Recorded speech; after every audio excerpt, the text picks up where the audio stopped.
Hi guys, welcome back to my YouTube channel. Today we are going to be covering one of the most important items we have in the digital marketing space, which is understanding the customer journey, right? So we know that there are certain stages that customers must go through in order for them to convert. What we want to do is map it out and understand how that looks like, because it's such a fundamental piece of information for everything that you're doing online, regardless of what industry you're in, what kind of budgets you're dealing with. You must understand the digital marketing funnel. Now, the funnel is your roadmap to customer acquisition, because what each stage requires is strategic optimizations based on specific metrics, so that you know at what point are you actually losing your customers and what can you actually do to try and improve the performance, because one small change on one side, on one part of the funnel, is going to have a massive change in your overall performance. So first, you must understand that the digital marketing funnel has it's pretty basic. We have the top of the funnel, the middle of the funnel, and the bottom of the funnel. Each of these can be divided into multiple different stages, and I'm going to go with the most simplified version of this. There are other more complex versions that you can find online. Just do a quick Google search, it will be able to give you this. But what you want to understand is what each of those stages actually entails. What are we trying to achieve in each of those stages? And what are the key metrics that you need to look at for each of those stages as well? So in this case, we are going to start with the awareness. So the top of the funnel, and what's happening at the top of the funnel is you're reaching primarily a very large audience base. These are guys who may or may not be aware of your brand, although the majority of individuals will be unaware of this. And what you want to do here is to generate brand awareness and introduce your product service to a broad audience. Essentially, you are now reaching out to the mass populace, the vast majority of individuals. And what you want to use is if you have your ideal customer profile, you're going to be reaching out to the widest version of that customer profile that you can find online, and reach them several locations in order for you to drive um, that remembrance, them looking at that brand and being like, yo, I think I've seen this brand before. Right now, if you no one knows about you, no one cares about you. So the first thing that you're trying to achieve here is to generate as much brand awareness for your product and for your organization as possible. The target audience is going to be primarily large and untargeted group, but with potential interest based on the customer profile that you have, right? And the media strategy that you're going to be using in this stage is going to be primarily broad reach campaigns on social media using display advertising and also influencer marketing. So what you're covering here is not going to be primarily platform based. So right now we are using multiple platforms to reach these people, and especially if you have a large budget, you are able to you're able to utilize multiple platforms: Facebook, Google Display, programmatic platforms, even audio based platforms such as Spotify to advertise. What you're looking at here is trying to reach these users in as many ways as possible. And some of the key metrics that you want to focus on in this part is going to be, again, impressions. So how many times has your ad been delivered across the various platforms? Reach. So how many unique users have actually seen your ad? Those are um, two very key metrics. So you also want to look at overall website traffic. So how many people have actually landed on your site, and also engagement. So how many people are commenting, sharing, etc, etc. So the second stage is the middle of the funnel, right? And the middle of the funnel, I've broken it down into two separate segments where we want to first nurture, and the second one is to educate. And what you want to do, as you can see, the funnel is going narrowing down, because you are driving the people who you want to primarily target, the users who have come across your previous, who have already come into the funnel. So they've already come across your content previously. Those are the people you want to start retargeting and reaching out to them with more educative and more baiting content, right? So in this case, the goal for nurturing is you want to capture the interest of the potential customers who are now aware of your brand. So again, they may not fully understand what you're all about, but the name is no longer unfamiliar to them. They have at least we've driven enough salience for them to be able to, you know, look at your ad and kind of have an idea of, yeah, I've seen this guys before. And what you want to start doing is now to pull them in and start educating them a bit more, right? So the target audience is going to be more targeted, and we are showing to the people who showed initial interest. So the guys who visited your site, the guys who interacted with your content, they watched some videos, they downloaded some content, Those are the guys we want to bring in here.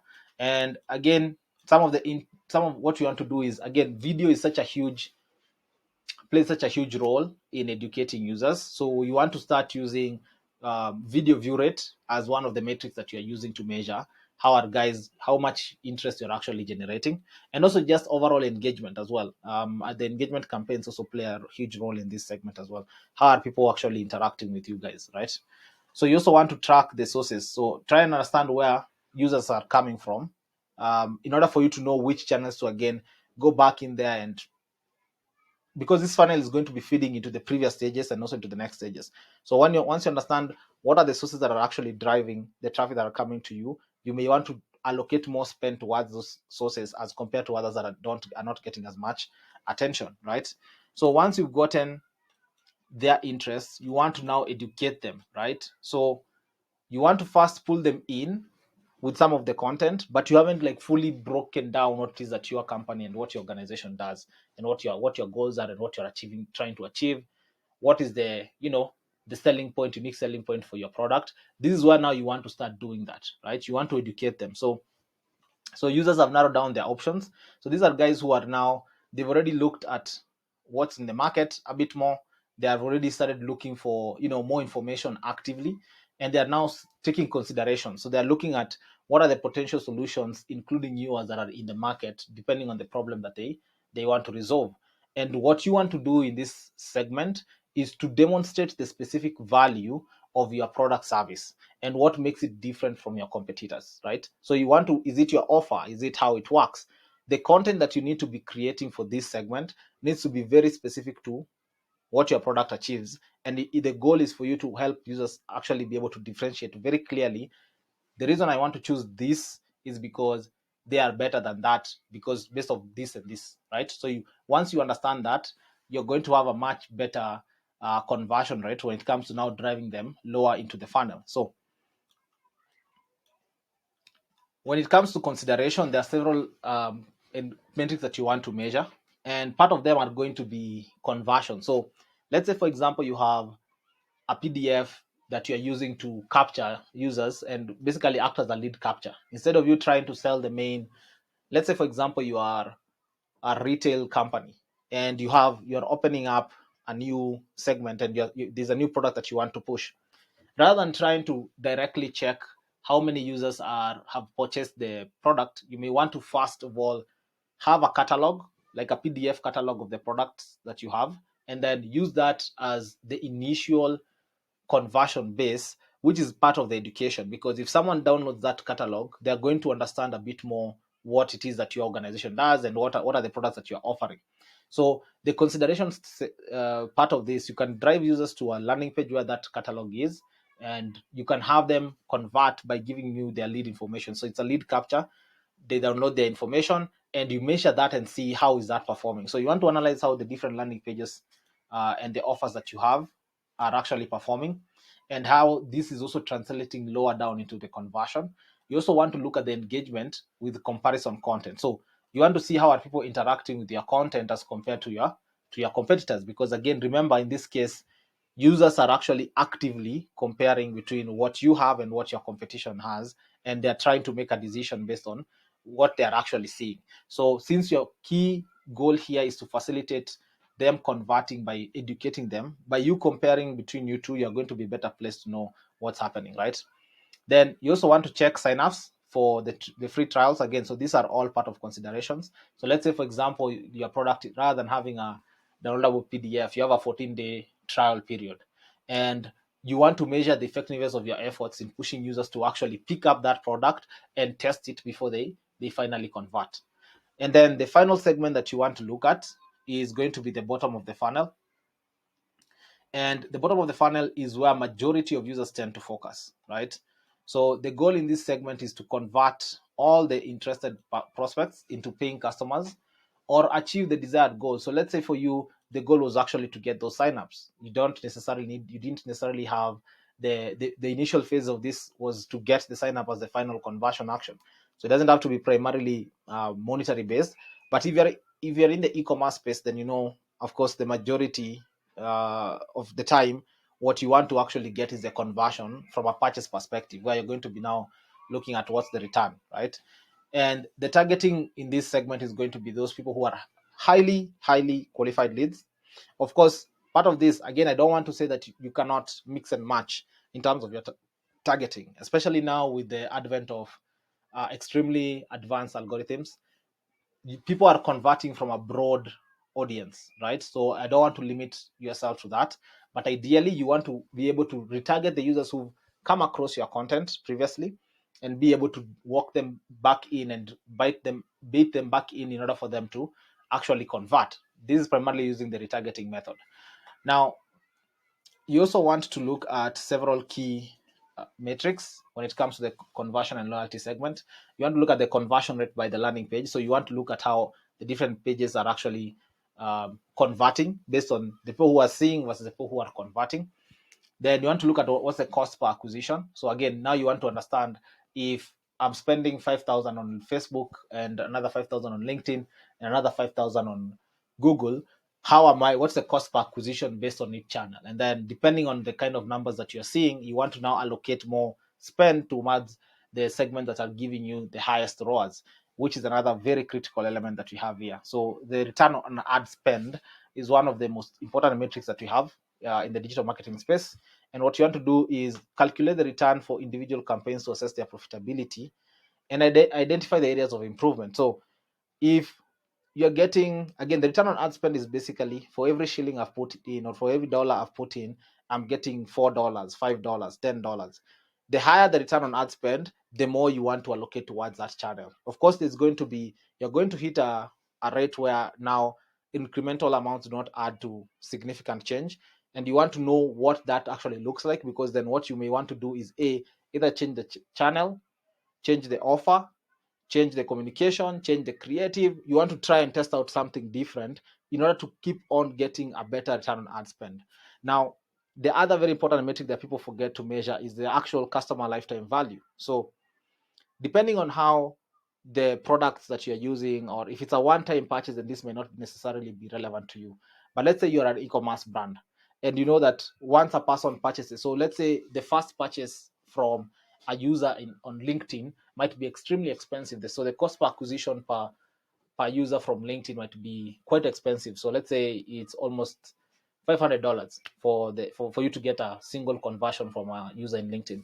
But when you look at the average lifetime value of your customers, let's say you retain a customer for 6 months to 8 months, and this person is paying that same amount or a recurrent amount every other month. If you find out that the lifetime value of that client is actually far higher from that highly expensive channel, then you don't want to get rid of that, because then you should actually want to focus more on that, because the return on ad spend will actually increase. Because if you're taking the customer lifetime value and divide that by the amount of money that it took for him to be converted, then you can see that the quality of the lead might be much higher from that expensive channel as compared to these others. So you want to actually look at the funnel in totality. That's one of the biggest challenges that we have, right? Unless it's a single product, high expense, single purchase kind of product, you really want to understand even the loyalty version of what happens post the conversion. If you're, let's say, a lead generating organization though, then that may not be necessarily relevant. Now, for the SMMA agency owners, you're primarily going to be focusing on the bottom of the funnel activities, because you may not have as much to spend for with regards to brand awareness and brand building. So your focus is going to be primarily on the bottom of the funnel. And here you're looking at conversions in terms of getting leads for your clients. If you're in the e-commerce space, you're looking at actually driving purchases, right? So the majority of the budget, I would actually say 100% of the budget is going to go towards the bottom of the funnel. Now, the bottom of the funnel itself, again, the campaigns that we have here are quite specific. We have the lead generating campaigns, we have the conversion purchases, the conversion campaigns. While higher up on the funnel, you have the awareness campaigns, the impressions, where you're trying to target impressions, etc. What we are saying is, just because you're operating at the bottom of the funnel does not mean you don't get to target a wide audience, especially now, even on the Facebook platform. we are seeing that the algorithm is so sophisticated that you're still able to drive results. Actually, broad audiences are now performing way better than doing interest layering. So you definitely want to test out all variations when it comes to targeting. But if you have a limited budget, work primarily with conversion campaigns. Skip the traffic campaigns, skip the awareness campaigns, work with either lead gen or Facebook conversion campaigns. That is independent of the platform. Even if it's on Google, focus primarily on getting the main goal should be getting conversions. Now we are going to cover how to track the conversions in a different video, but I hope this gives you a rough idea of the digital marketing funnel. Some factors to consider, right, that are going to affect the flow of performance. One, targeting. So broad targeting increases the impressions but may not attract the right audience, so leading to fewer conversions. Hence why I'm saying you always want to run with a conversion based campaign, especially if your budget is limited. The ad creative is going to play a very critical role because eye-catching visuals and compelling copy are crucial for grabbing attention and driving clicks. So you want to grab that attention and pull people into the funnel itself. The landing page relevance, a poorly designed landing page that doesn't align with the ad message can lead to drop off. So between the users clicking on the ad on the platform and then them landing on the landing page, it's extremely important for both of these two items to be working in tandem, right? And then also the offer. So the value proposition that you present should be very clear and enticing to convert the people who are who are in the funnel. Now, finally, this is extremely important because your media buying strategies, you are going to need to optimize. Like we mentioned, you need to optimize your media buying, and so you must be able to see where are people dropping off. In the next video, we are going to be covering how to look at it from SMMA agency and what are some of the key metrics that you need to look at, and how each of these, especially on the on the Facebook platform, how this information is presented over there. So I hope this made sense. Drop a few questions if you have any, and I'll see you guys in the next video.